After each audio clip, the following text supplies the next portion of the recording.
Hello everyone, welcome to Legacy IAS Academy.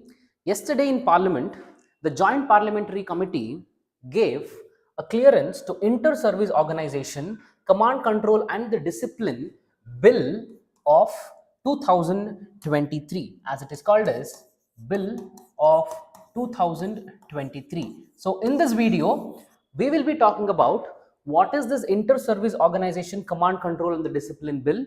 What do we understand by theatre command in the Indian Armed Forces, and we will also be talking about what is the present status and why do we need this reform as of now. So this entire video will be revolving around the Inter-Service Organization, Command Control and the Discipline Bill, and we hope that both Lok Sabha and the Rajya Sabha in this monsoon session and will clear this particular bill and this becomes an act. When we're talking about the monsoon session of the Indian Parliament, I would like to remember you or remind you that there are three important sessions that the Indian Parliament goes through with, starting with the budget session, then you have monsoon session, then you have winter session. Okay, these are the three important sessions of the Indian Parliament. So now we are in the monsoon session, and in the monsoon session, the Joint Parliamentary Committee has given a clearance to Inter-Service Organization Bill. So what is the present status of the Indian Armed Forces? As you can see here, the Indian Armed Forces, which is comprised of Army, Navy and the Air Force, has 7 commands of the Indian Army, 7 commands of the Indian Air Force and 3 commands of Indian Navy. So totally we have 17 commands in India, correct? So from these 17 commands, when General Bipin Rawat was the Chief Defense Staff, CDS, so he had recommended from these 17 commands, we would form 5 commands. Okay, 5 theatre commands as it is called as. From these 5 theatre commands, what is getting the reality, what is about to become the reality are 3 important theatre commands. Okay, so this is what is the theatre command concept is all about. See, to be to explain it in a very simple way, theatre command means in one particular command, you will have officers from Army, you will have officers from Air Force, you will also have officers from Navy. Correct? So this command, the theatre command, will work with all these 3 officials, and the coordination is very well ensured with respect to Army, Navy and the Air Force. So this is the concept of theatre command, which is very much new to India. As of now, we just had the Andaman and Nicobar command, which is a tri-service command till now. So now, once this bill becomes an act, we will also have 3 important theatre commands coming into existence. Correct? So why do we actually need this particular reform? When did this thought of theatre command, when did this thought of alternative to Indian Armed Forces? Okay, so this is an alternative structure to the Indian Armed Forces. When did all these things began? See, in the year 1984, in the Amritsar Golden Temple in Punjab, in order to counter the Punjab crisis, the then Prime Minister Srimati Indira Gandhi ji ordered Operation Blue Star, and in this Operation Blue Star, a Punjab revolutionary by name Jarnail Singh Bhindranwala was assassinated. So in this Operation Blue Star, Indian Army was used.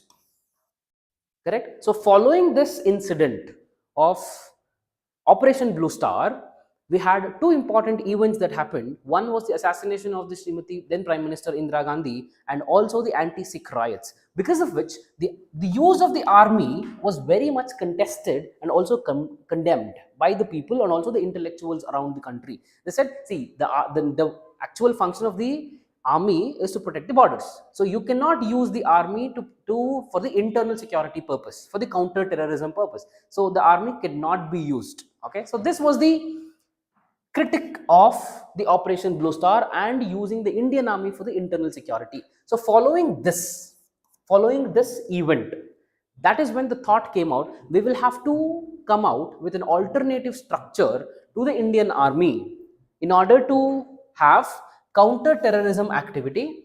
It should be equally trained as the Indian Army. Correct? So one such organization which came forward or which got started for the counter-terrorism and also which was equally trained as the Indian Army was National Security Guards.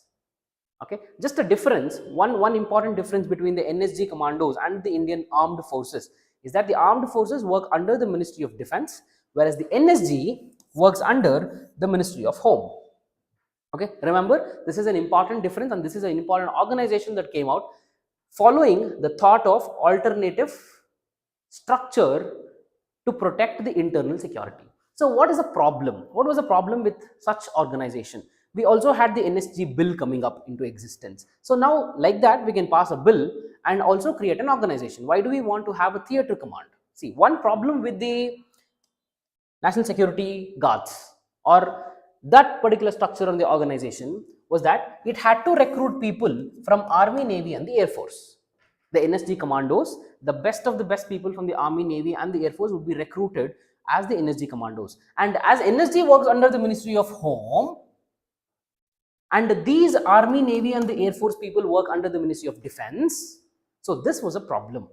How can the Ministry of Home Affairs recruit the soldiers who are working under the Ministry of Defense? So this was a problem. This is the first problem with respect to the NSG Act. The second problem was, for example, there's a commanding officer in the NSG who belongs to Indian Army, let's assume. And he has the people from Army, Air Force and also Navy at his disposal. Let's assume, unfortunately, one fine day, the officer belonging to the Indian Navy had to face some disciplinary actions. But this person, who is the head of the organization, cannot take the disciplinary action against this Navy officer. He has to be sent back to his original post. He has to be sent back to his original place. So only then, only the Navy can take disciplinary action against this officer who is working in the NSG. So this is a problem.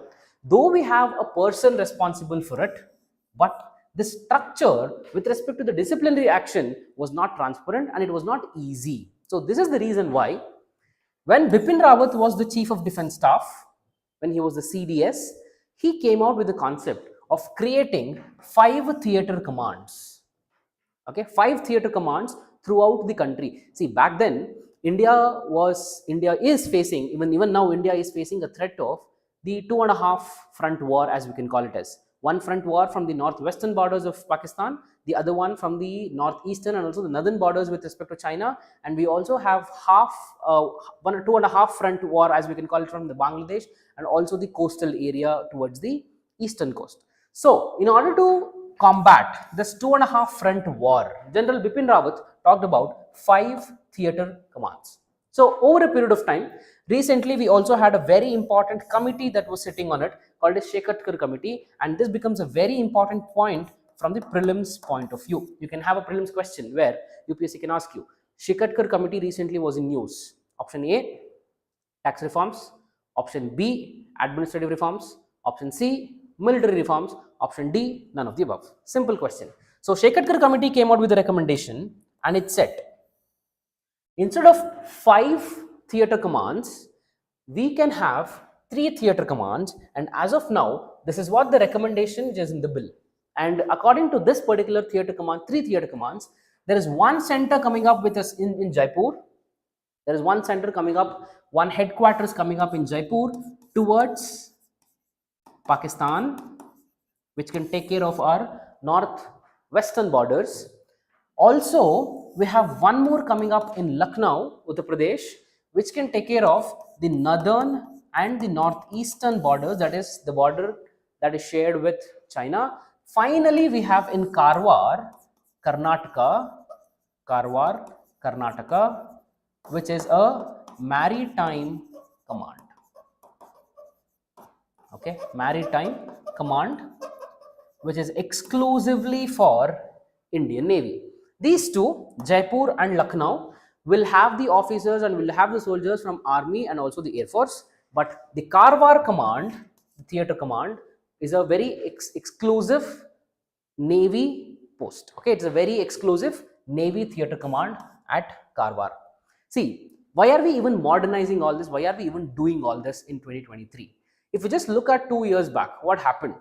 When Russia attacked Ukraine, such a huge country with such a huge technological might, attacked a country attacked one more neighboring country called Ukraine. See, Russia had thought 72 hours or less than 72 hours, Russia will be able to capture Ukraine. This was the expectation. And this war is going on even now, and it's been like more than 500 days. Clear? So the nature of the warfare is changing, and the nature of the warfare is bound to change in future also. If any armed forces is not buckling up with respect to its own strategies and also the capabilities, it becomes really difficult in order to protect the territorial integrity and sovereignty. So this is the reason why we had a bill yesterday which got the clearance from the JPC, Joint Parliamentary Committee. Let's all hope that this becomes an act and also receives the president assent and becomes an act, so that the territorial integrity of India and also the sovereignty is maintained. For more such interesting content, subscribe to Legacy IAS Academy. If you have liked the video, please hit the like button. Have a nice evening.